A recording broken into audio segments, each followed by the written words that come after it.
Prayer is an act of submission of petition, whether personal or universal demands before the Almighty.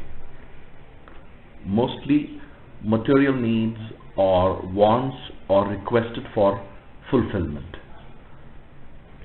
As one progresses spiritually, one understands the purpose of prayer and its effects. Prayer connects our link with God, to whom we surrender ourselves with love and devotion. In prayer, we stand before Him as a humble supplicant, presenting our true state and completely resigning ourselves to His will. This is the true form of prayer. And as true devotees, we must also feel satisfied with the will of the Supreme Master. It is folly to pray to God for petty worldly ends, except in most exceptional cases, when peace of mind is greatly disturbed for want of bare necessities. We should always pray to the Supreme Master, the Omnipresent, the Omnipotent, and the Omniscient, with a mind totally absorbed in love and in submission to Him, or that, forgetting even ourselves altogether. This is the proper way of offering prayer, which in such a state our petitions rarely go unanswered or unrewarded.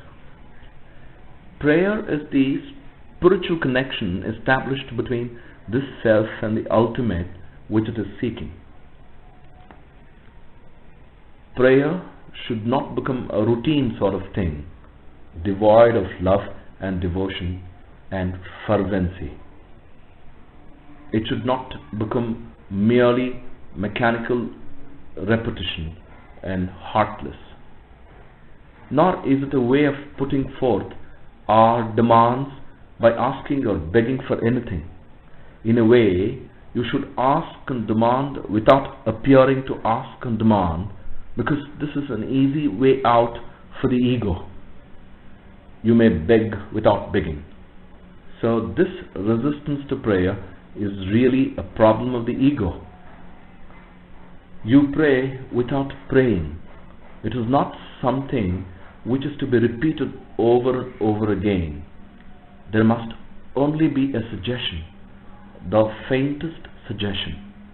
You know, a very hungry person does not need to ask for food. He just looks at you in a particular way and you feed him.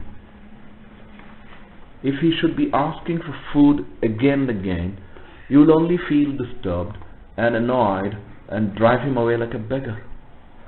It is always important that the prayer be done in such a way as the heart may well up with love.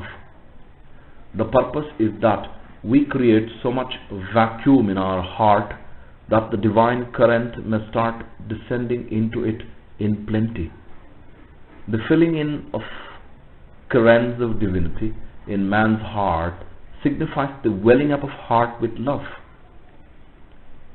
Gradually, with constant practice, there comes a condition when a practicant feels himself prayer through and through. The divine grace flows free and full. When it reaches to its last extent, the practicant or sadhaka starts living in the state of prayer. Prayer helps us to convert things inimical or unhelpful to our progress into helpful factors. In prayer, we neither seek to give anything, nor do we seek to receive anything. It simply becomes a process of establishing a connection, a process which connects the self to the highest. One should reach a stage, even during our prayer. If an emptiness is created in the heart, the grace flows freely. Reaching this state of consciousness, one starts living in the condition of prayer all the time as an embodiment of prayer. one cannot think anything against the divine will, and will think only what commands from within. Then this becomes the center of thought, and one has to keep it expanding. For instance, a drop of water poured into river becomes a part of river, and then the river merges into sea. Similarly, first the grosser thing comes into view, but later on its form disappears. Only the experience remains in the form of consciousness. Further, it becomes extinct, and the feeling of existence also fades away. That which follows then is the state of negation, the very reality itself. But even this state of negation is something existent. Proceed on still further. We all have come from this real point. Therefore, we should turn ourselves to our source. In prayer, we try to reach up to the point of origin or source. It is not difficult to enter into it.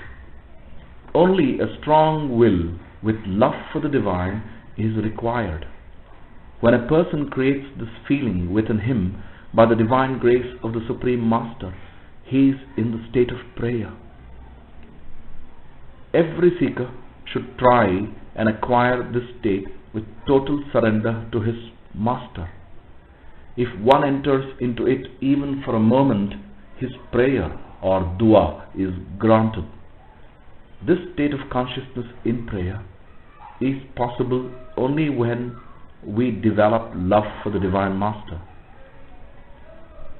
I have often heard people saying that one must love his Guru as much as he loves God. In my view, that is quite impracticable, for there can never be two parallel objects of love. The human heart is not a caravanserai where any or everyone may come in to have his stay.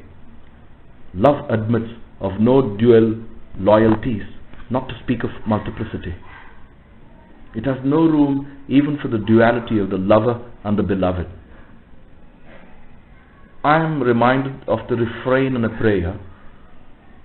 It goes thus: when I was there, thou wert not. Now thou art there, I am not. The love lane is very narrow, and it cannot fit in I and thou. Such is the path of love. O Master, we are at your doorsteps. Open and take us along with you on this path of love. This should be our heartbeat, our breath, and the prayer.